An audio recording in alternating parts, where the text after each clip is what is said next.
I thought this would be a great time to have a quick little video on handicapping, how Cap Patrol fits into our services here at the club, what the expectations are as far as posting scores, how to post scores, what scores you should or shouldn't post, and what happens if you don't play the whole golf course. So we'll start with Cap Patrol. I'm not going to go into too much detail. There's more info down lower in the email here that you can get details there.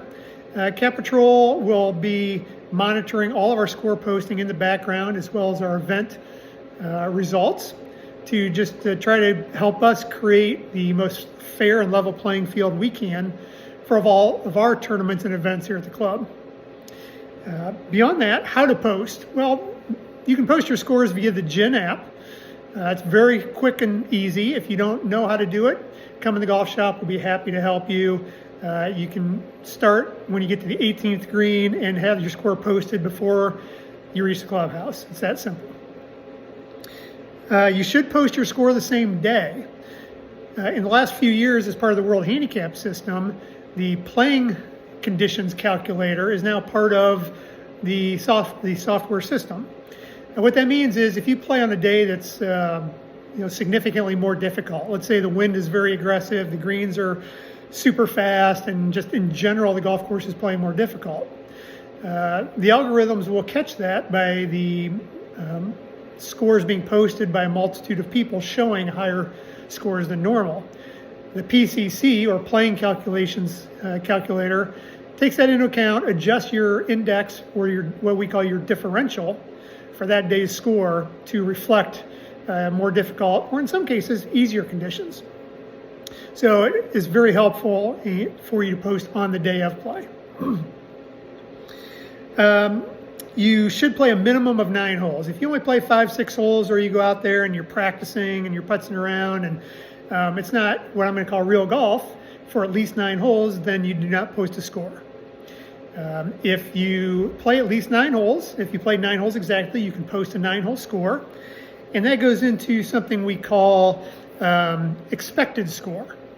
The software will automatically take your 9 holes. It will calculate the challenge of the golf course that day to the best of its ability.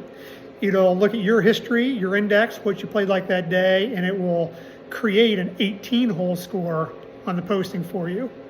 So unlike in the past, this changed a couple of years ago, where you'd see a 9-hole score out there waiting for another 9 to match up with. That's no longer the case. If you post a 9-hole score, the system will automatically convert that to an 18-hole score for you based on the difficulty of the remaining holes and how it thinks you would have played them based on your performance that day. If you play more than 9 but less than 18, so if you play 10 to 17 holes, it's going to ask you to post those hole by hole if at all possible. And the reason that's important is because it gives an even better idea of how you're playing that day, what your ability is, what the golf course is like.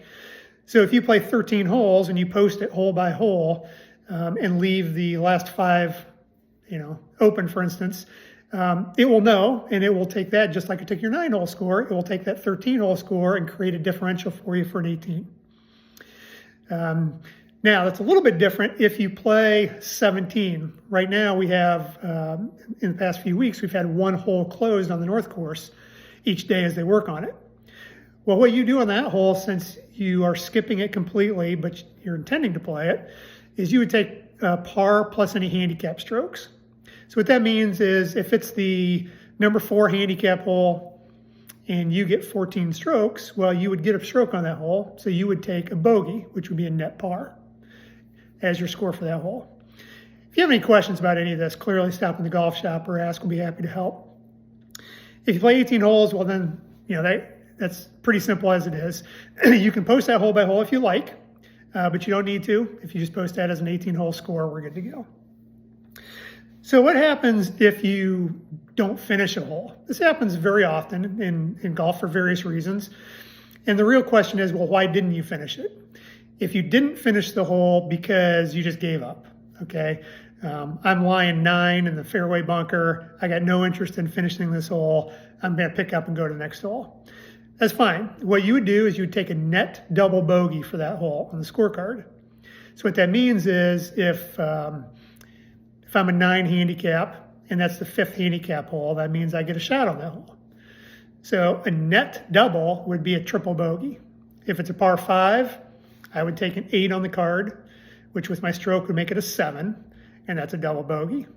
Okay, so no matter what your handicap is, you take a net double bogey on a hole that you give up on. What happens if you pick up for any other reason? Let's say my partner and I are playing a match, and he made a par putt, and my putt from 30 feet is for par. Well, mine no longer matters. So I just pick up and we go to the next hole. Well, for the scorecard and handicapping purposes, I'm going to take the score I most likely would have made had I finished the hole. And for me, from 30 feet, putting for par, I probably would have 2-putted to give me a bogey. So that's what I'm going to put on the scorecard. If I had a 3-footer for par after my partner made par, well, I'm going to make that putt most of the time. So I'm going to take that for par. So the rule of thumb is the score you most likely would have made up to the maximum allowable, which is the net double bogey. This is just scratching the surface of handicapping. It's almost like the IRS tax code. It's as detailed and in-depth as you want to get the further you look into it. The bottom line is the purpose is to make sure that all golfers are trying their best every time they play and trying to put up the best score they can and then posting those scores so that when we have competitions, whether serious or friendly, all people and all golfers that have a handicap can fairly compete against others. If you have a question about this or any other part of handicapping or score posting or anything else regarding events or playing the golf course, certainly as always, shoot us an email, stop in the shop anytime, give us a call, we'll be happy to help. We look forward to a great season here at the club, and we hope to see you often, and we hope to see you soon. Take care.